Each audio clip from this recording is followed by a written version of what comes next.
Some crimes are so heartbreaking or shocking that they earn the label Crime of the Century. But the stories that made headlines in decades past aren't necessarily remembered today. I'm Amber Hunt, a journalist and author, and in each episode of this show, I'll examine a case that's maybe lesser known today, but was huge when it happened. This is Crimes of the Centuries.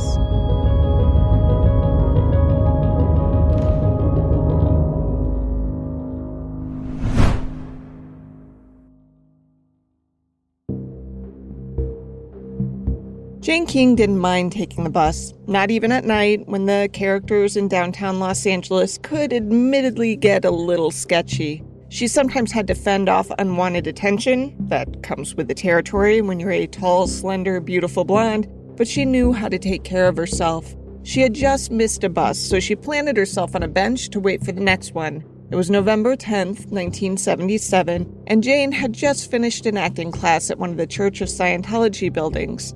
Soon, a young man approached and sat non-threateningly at the other end of the bench. "How long do we have to wait?" he politely asked Jane. "Probably a little bit, since we just missed the last one," she said.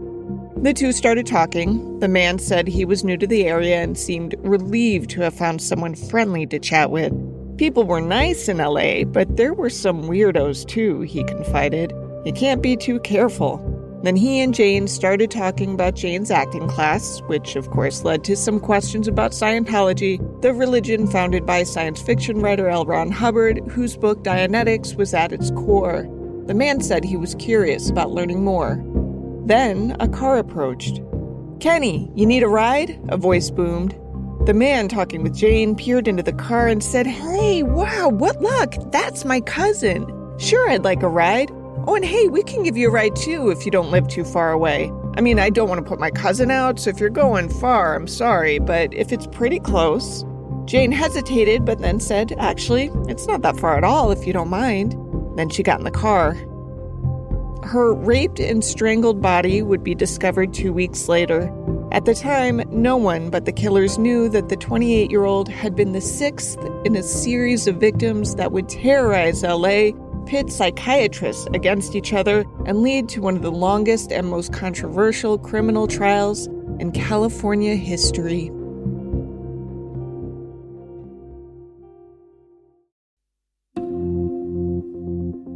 From the very beginning, something seemed a little off about the baby Nicholas and Frances Bianchi adopted. Of course, all babies seem a little off to first-time parents, and this one, a boy the couple named Kenneth, had already had a rough start in life. He'd been born May 22nd, 1951, in Rochester, New York, to a mother who did sex work and suffered from alcoholism. She had put her baby up for adoption 2 weeks after birth. When Nicholas and Frances adopted him, he was 3 months old. This is Ted Schwartz, author of a book called The Hillside Strangler. Frances Piccioni had always wanted a child, loved Ken, adored Ken, was terrified something horrible would happen to him. Any parent can relate to that to some extent, but it seems Frances took it a bit further than most. She was terrified he was going to get sick and die, so she's constantly having him checked. Anytime Kenny wasn't feeling well, his mom was quick to get him to a doctor for treatment. But this was about more than just overreacting to boo-boos. For example, Kenny had trouble potty training, so his mother took him to get checked out for that. The problem just kept getting worse, to the point that Kenny started just involuntarily peeing at humiliating times. Frances and the doctor came to blame urinary tract infections. Sometimes Kenny would stare off into space. A doctor diagnosed Kenny with petit mal seizures, sometimes called partial seizures. Not everyone with epilepsy falls to the ground and shakes. Sometimes they appear to simply space out. As the diagnoses came in, Frances was exceedingly patient with her child and assured him, "These things aren't your fault." On one hand, most parents can relate to this to some degree. Frances didn't want her son to feel shame for something that was out of his control. But some felt Frances went too far. Forensic psychiatrist Helen Morrison in a documentary about the case. He became almost a god to his mother. He was her life. This overprotective, over-smothering really had to affect his ability to feel that he was a strong and powerful person. As Kenny got older, his behavioral problems became more pronounced. Sometimes he would fly into fits of rage. He would lie incessantly over matters big and small. It was exhausting for Frances, who took her son to see a psychiatrist for treatment. Kenny was only 10 when he was diagnosed as having passive-aggressive personality disorder. If you're familiar with such disorders, this one is also known as negativistic personality disorder. It's not among those officially listed in the Diagnostic and Statistical Manual of Mental Disorders anymore. It had once been included in the cluster C types along with other anxious or fearful disorders, but it was dropped years ago and isn't one of the 10 listed specific personality disorders in the DSM-5. Still, the label exists and refers to someone prone to procrastination and stubbornness. It seemed to fit Kenny to a T because it's generally believed to develop because of an insecure or unsafe childhood environment. It's more typical that you would see it in someone born to alcohol or drug-addicted parents, or maybe to a kid who never felt safe expressing anger or frustration. It didn't seem as though Kenny was punished for his angry outbursts, but him expressing himself seemed to routinely lead him to a doctor's office, which in turn led to some diagnosis or another. And with every label a doctor slapped on Kenny to explain his behavior, it seemed Kenny grew more and more comfortable with the concept that he wasn't to blame for anything. He wasn't a hot-headed jerk. He had a disorder. I think that's very possible that in treating him and helping him and checking him, she went way too far. All throughout his medical records, you see these comments about how Mrs. Piccioni... He's referring to Mom, Frances. ...is a very troubled woman and needs help, and so is the child. Somebody needs to do something about this child. It isn't as though Frances was completely bamboozled. I've met that type of mom too, the type that somehow manages to see zero fault in her obviously troubled kid. Bianchi's mother told me that he always lied, that he lied from the time he was young. This is Roger Bourne, who would eventually help prosecute Kenny. She said when he was like 6 or 7, they went to a grocery store or a supermarket, and they got home and they got out of the car, and stuff started falling out of Bianchi's pocket, like candy and cookies or something. And she, of course, rhetorically asked him, "Where'd you get that stuff?" Because she hadn't paid for it.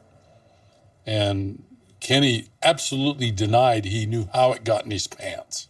Now, on the surface, this might seem trivial. Kids lie all the time. I swore up and down I didn't take my bunk mate's corn chips in like 4th grade summer camp when I did, and if you're listening, Leah Burden, I still feel bad about that lie to this day. I owe you 50 cents and an apology. Most people lie every day, multiple times a day. As a matter of fact, the research has shown that 97% of the population admit to lying on a daily basis, and the researchers concluded that 3% were lying about their lying.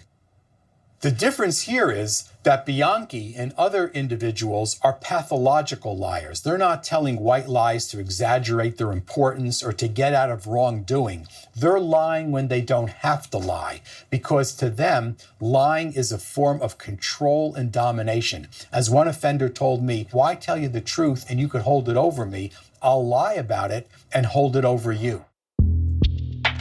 That's a big difference. It's not great to lie, period, of course, but it's one thing to lie because you're worried you'll get in trouble or you'll lose a friend or you'll be expected to replace the bag of corn chips when you know you don't have the money to do it and you're too embarrassed to admit that.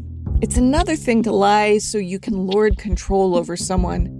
I mean, really, don't a lot of the world's evils come down to someone being controlling?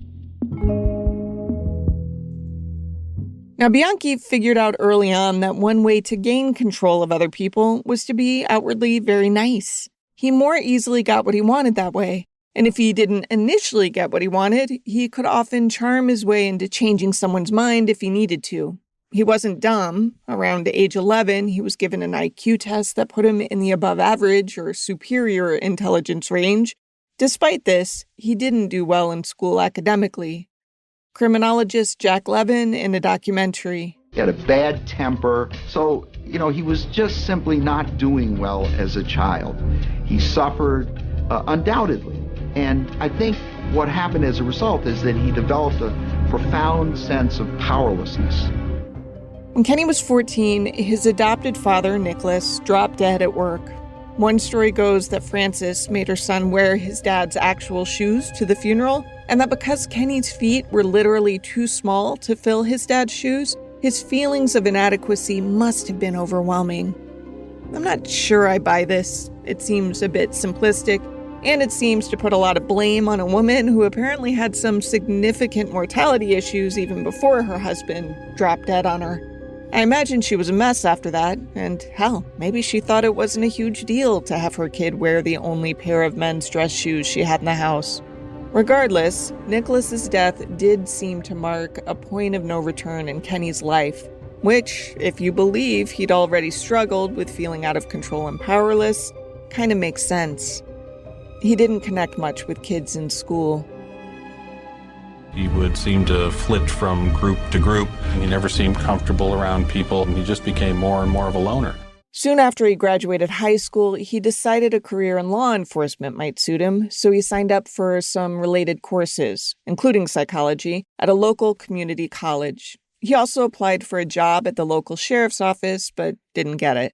He found this rejection stung a bit, and so he quit taking those police-focused classes and instead got a job working as a security guard, allowing him the power he craved without all that pesky police academy. It turned out he liked the gig a lot. Being a security guard also gave him the opportunity to steal. Although he was never arrested for theft, he was forced to change jobs frequently. Come January 1976, Bianchi was spinning his wheels. His mother, Frances, reached out to her nephew, Angelo Bono, who lived in Los Angeles.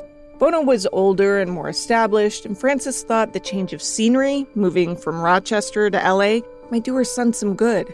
Bono wasn't thrilled with the idea of having some younger guy cramp his style, but he agreed to let Bianchi stay in his house in Glendale.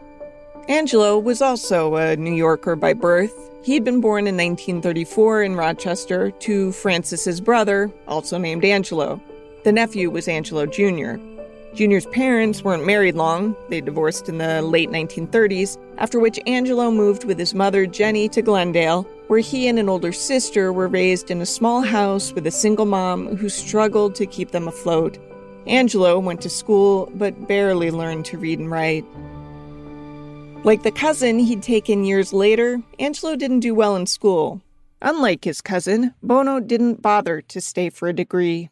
He dropped out at 16 and started a criminal life even earlier than that. He was arrested for stealing cars, but more problematically... This is a kid that was oversexed, always making overtures to the girls. He was a sexual predator from very early on. That's Bob Grogan, a former Los Angeles police detective who had come to know Bono and Bianchi far better than he would have liked. Despite his lack of formal education, Angelo did well enough for himself working on cars. He got jobs working in garages, which eventually led to an interest in auto upholstery. Over the years, he'd done well enough for himself that he opened his own business attached to his house where he'd fix up cars. He was known as a ladies' man, despite being a pockmarked, smarmy-looking fellow with bad teeth. He apparently had enough bravado and magnetism that he had no trouble getting dates, or wives. He had a few of those, too. But they didn't tend to last long, in part because Bono was always on the lookout for someone younger. Like, too young. This guy was gross. He was also not a fan of birth control. By the time he was 35, he had at least 8 children. He was brutal to everyone in his life, especially the women. He had a preference for anal sex and could not care less if his partner wasn't keen. In fact, one of his wives said that when she resisted the act, he forced it on her, in the living room in front of their children. But the shop he opened in 1975 did great business. He did one of Frank Sinatra's cars. He did a car belonging to one of the Supremes. He usually had some Rolls-Royce type cars or limousines around that he was doing. When his cousin came to live with him, Bono was living alone, though he had plenty of company. When Bianchi arrived, he was floored by and envious of Angelo's success with women. He wanted in on the action. Now, compared to Angelo, Kenny was a hunk. He was younger, fitter, more traditionally attractive. He also came across as far nicer.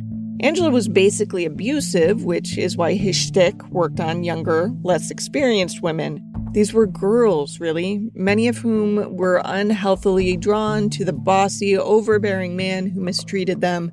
Kenny, on the other hand, came across as aw shucks and sweet. But the two shared a baseline of sociopathy and misogyny that would prove to be a horrifying mix. Having watched several documentaries and read books and newspaper coverage of this case, I want to address a couple of things. For starters, this story is usually told as a tale of hardened but gold-hearted police heroes doing whatever it took to stop two ruthless killers. And those officers absolutely deserve applause for the hard work and dedication they put into this case. Let's remember that things are rarely black and white in life. Some of the misogyny espoused by Bianchi and Bono is actually echoed in stories about the cops who took them down. A little bit of language is coming. Feel free to skip ahead a few seconds. I will not villainize these cops, but I do want to also say up front, it's not okay to refer to women as whores and cunts, no matter the context.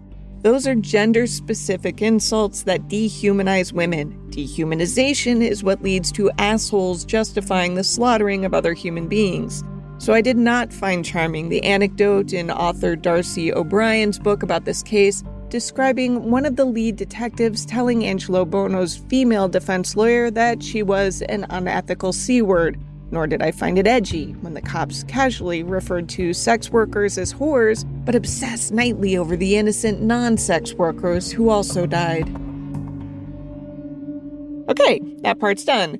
This next part will be quicker and not as angry. The stories, and indeed this episode, inevitably spend more time talking about the killers than the victims. And the impact of this case centers around the killers, how they came to be, how they were caught, and how they tried to get away with it. But their victims should be better known, and I'll do my best here to put the emphasis where it belongs accordingly as I explain how their lives ended. Just please remember, the end of these lives weren't the most noteworthy part about their existences. They had friends and family and hopes and dreams, and most heartbreaking of all, no matter who they were, they had potential, and that potential was ended in violence. Bono and Bianchi didn't start with murder. Their first scam, as they called their various schemes, whether those schemes were to make quick cash or snuff a human life, was to trick a couple of young women into becoming sex workers for them. Bianchi had an idea. He was near Hollywood, and surprise, surprise, lots of people in the vicinity had dreams of becoming famous. Stories of ingenues discovered at local soda shops were rampant, after all. But the modeling job's promise never existed, and supposed kindnesses Bianchi and Bono offered the first victim of their scheme lured her into a sex trafficking trap. Her name was Sabra Hannon. As Bianchi tells it in this police interview, the idea was Bono's to start. He wanted to get her into an outcall service. By outcall service, he means that a customer wanting to pay for sex would place a call for a worker to come to him. In-call means the opposite. The customer comes to the sex worker's location. He knew some people, some guy that owned a paper company that used to hold card parties. The guy used to have girls go in there to trick during the party. And he wanted to run Sabra to that. If Sabra refused, he beat her, but carefully. He says, just take a towel and wet it and hit her. And he says it wouldn't leave any marks. The two convinced Sabra that they had mafia contacts who would kill her if she tried to flee. They had cop friends, too, this part of their tale surely bolstered by the fact that they would sometimes force Sabra to work sex parties that included police officers and other city bigwigs as customers. After a while with Sabra, they told her they'd let her retire if she found herself a replacement. So she did. But instead of freeing Sabra, they kept both women prisoners. Now, it took months, but the women did manage to escape. Both of them fled the state. In response, Bianchi and Bono escalated tactics. Their new scam was to go cruising. On the surface, making it sound like they'd just go out looking for hookups. In reality, the goal was to find a woman, rape her, kill her, then drop her body somewhere in LA, nude and posed. The first two victims were sex workers. Yolanda Washington was 19 years old. She'd served as a go-between with the cousins and another woman who sold them a list of names belonging to men who frequented sex workers. It so happened that the list Bono and Bianchi bought wasn't what they had hoped for. It was an in-call list rather than an out-call, meaning that the guys wanted to come to the women's place rather than invite them to their own. And that, coupled with the escape of their indentured sex workers, apparently led them to feel justified in killing Yolanda, who'd personally done nothing at all to affront them. Her body was found October 17, 1977, on a hillside near the Ventura Freeway. Los Angeles Sheriff's Detective Frank Salerno, who would work with Bob Grogan on the case for years, noted that Yolanda's corpse was clean before being dumped, and marks on her ankles, wrists, and neck indicated she'd been tied up and strangled. These characteristics would surface on one victim after another, eventually becoming the calling card of the so-called Hillside Strangler, as the newspapers eventually dubbed the cases. Note that from the beginning, however, the singular strangler was a misnomer. Police believed from the start that there likely had to be two killers involved, because there were never drag marks near the body or post-mortem abrasions, even when the corpses were left in hard-to-reach spots. Police figured these corpses had to have been carried by at least two people. The next victim was 15-year-old Judith Miller. She was a runaway who sometimes did sex work and apparently was propositioned by Bianchi and Bono. After she agreed to the work, they flashed stolen police badges, told her she was under arrest, handcuffed her, and then took her to Bono's house where they raped and strangled her before leaving her nude body on display on Alta Terrace Drive. Police discovered very little physical evidence, though they did find a piece of white fiber on one of Miller's eyelids. Now, the cousins' quote-unquote success posing as police officers with Judith Miller led Bianchi and Bono to branch away from sex worker victims. They spotted Lisa Caston, a 21-year-old waitress driving home from work on November 6, 1977. When she stopped, they approached and claimed they were detectives investigating a nearby burglary. Her car looked an awful lot like the one seen fleeing the scene, so they needed to take her in for questioning. The case drew more attention than the first two because, for starters, Caitlin wasn't a sex worker. And secondly, a neighbor had vaguely seen the kidnapping, and what she saw led them to believe that whoever had stopped Lisa were police officers. That gave the real detectives the idea that whoever these men were, they might be pretending to be cops. It also marked a turning point because, by this time, police were sure they had a serial killer on their hands. As the coroner said, who was working with us on the case, it looks like they came out of a Xerox machine. And they did. Other than the body size, they looked the same. The ligature marks were very unique. They're 5-point ligatures, meaning the neck, each wrist, and each ankle. After Lisa, the men used their fake cop ruse to approach another woman with the aim to kidnap and kill. After asking her for identification, she presented a wallet. In the wallet, along with her identification, was a photograph of her as a youngster on her father's knee. And anybody that's grown up in this area or familiar with movies recognized Peter Lorre. Discretion, the better part of valor. They decided they'd back off this one and let her go. Peter Lorre, by the way, was best known for his role as a serial killer in a movie called M. He was also in Casablanca. The woman, Catherine Lori Baker, wouldn't learn for more than a year that she had narrowly escaped death. By mid-November 1977, Los Angeles was on edge. It was well known by then that someone was killing young women and that the killings seemed to be linked. Then, over Thanksgiving week, 5 bodies were found, including the 2 youngest victims the spree would claim. 12-year-old Dolores Cepeda, who went by the nickname Dolly, and 14-year-old Sonia Johnson were discovered in a trash heap on a hillside near Dodger Stadium. The 2 had disappeared about a week earlier. They'd last been spotted talking to 2 men inside of a 2-tone sedan. The girls' bodies were found by a 9-year-old boy who'd gone treasure hunting in the trash heap. The same day those girls were found, so was 20-year-old Christina Weckler, an honors student at the Art Center College of Design. According to O'Brien's book, police were buoyed after finding that Christina had hypodermic needle marks in her arms because, even though it was immediately clear she'd been raped and strangled, it was easier for detectives to emotionally detach from a drug user. Turned out, though, that Christina wasn't a user. Her killers had simply escalated things yet again, this time injecting their victim with Windex during their assault. Some of their subsequent killings would include other various methods of torture. Evelyn Jane King, who went by Jane and whose death we discussed in the intro, was murder victim number 6. The circumstances of her death were toughest for police to determine because, unlike many of the other women, she'd been obscured in bushes, which meant decomposition was pretty advanced by the time her body was found. 18-year-old Lauren Wagner was almost to the home she shared with her parents when Bono and Bianchi snatched her. Her car was discovered with the door ajar right across the street from her folks' house. A neighbor said she saw the abduction and could tell that it involved 2 men, one taller and young, the other shorter, older, and with bushy hair. Lauren had tried to fight but was forced into the men's car as she screamed, "You won't get away with this."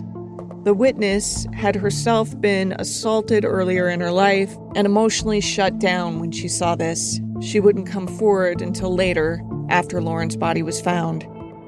When it was, police noticed something strange on the corpse. Lauren's hands appeared to have been burned, and there was residue left behind on the burns. There's still adhesive on her hands where tape had been placed, and attached or stuck to the adhesive was some fibrous material. It reminded detectives of the fiber that had been discovered on Judith Miller's eye. 2 more victims followed, Kimberly Martin, age 17, and Cindy Hudspeth, 20.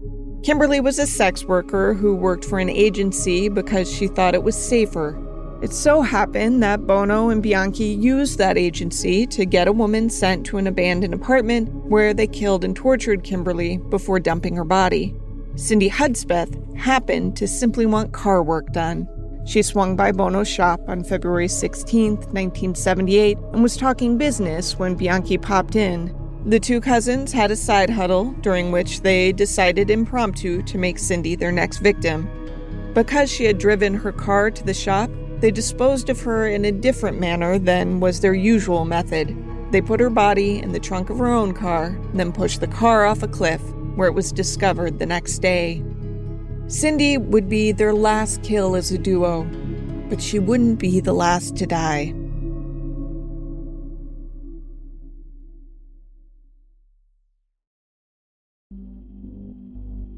Angelo Bono was tired of his cousin and killing partner, Kenny Bianchi.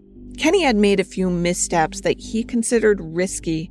Of the 2, there's no question Angelo was the more fastidious, the more cautious. He took great care to clean not only the bodies of his victims, but also his home, which typically doubled as the crime scene. Kenny took greater risks. Twice, he had led the duo to target women who lived in the same building as he had. 2 different buildings at different times, so it wasn't immediately noticeable to police that there was a connection, but still, it felt risky to Angelo. When that address overlap did finally pique police interest, leading police to question Kenny twice about cases linked to the Hillside Strangler, Angelo exploded.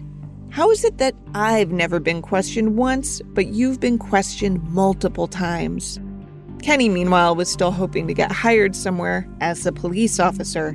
He even applied in Glendale, the very town in which he and his cousin were routinely killing women. This is Bianchi explaining why he wanted to become a cop. I like to work with people, and I can't think of any job where you become more in contact with people than the law enforcement field. To the agency's credit, Kenny was not hired, but Kenny was seemingly relentless. He approached the LAPD instead, and while he wasn't hired, he was invited to go on a ride-along with officers, during which he asked to see some of the Hillside Strangler dumping sites. Bono was not pleased. On the personal front, Kenny had been angling to marry a woman named Kelly Boyd for some time. Kelly had given birth to Kenny's son 1 week after he and Bono had killed Cindy Hudspeth, and while Kelly had considered marrying Kenny at some point, one night he turned violent and she moved with her baby to Bellingham, Washington to be closer with her family. Bono saw this as an opportunity.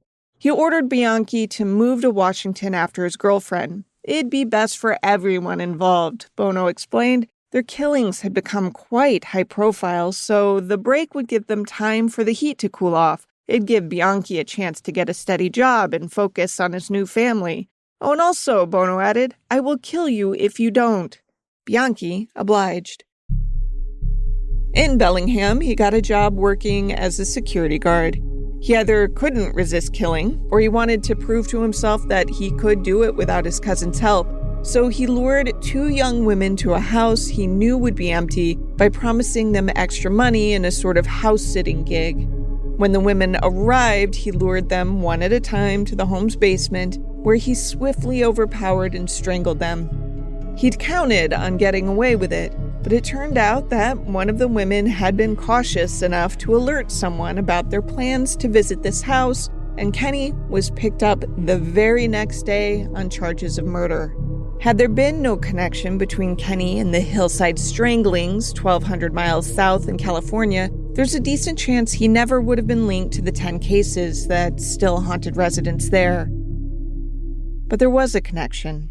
Not only had Kenny been questioned in the Hillside murders, but the ID he had on him when arrested in Washington bore the address of his old apartment complex, which was also home to one of the Hillside victims.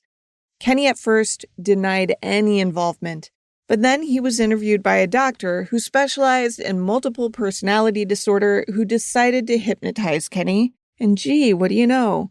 It turned out that Kenny wasn't always himself.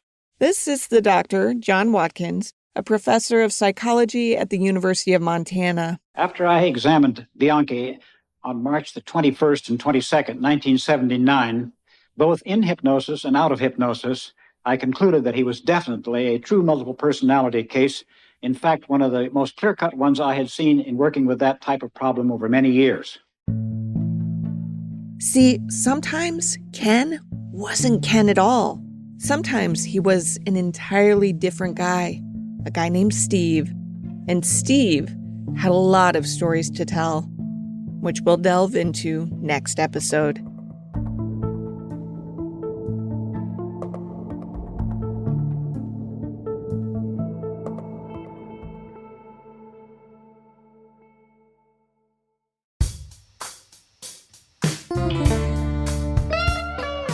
To research this story, I read contemporary news coverage and also Darcy O'Brien's book, Two of a Kind, which had a lot of great interviews and access, but also some flaws, in my opinion, which I noted during the episode. I also watched a few documentaries, including a PBS Frontline episode from 1984 that you'll hear more from next time. For the record, I wasn't expecting this to be a two-parter when I started writing, but the rest of the case and trial is too fascinating to be relegated to a footnote, and I didn't want to shortchange the victims any more than I have, which is frankly already more than I would like.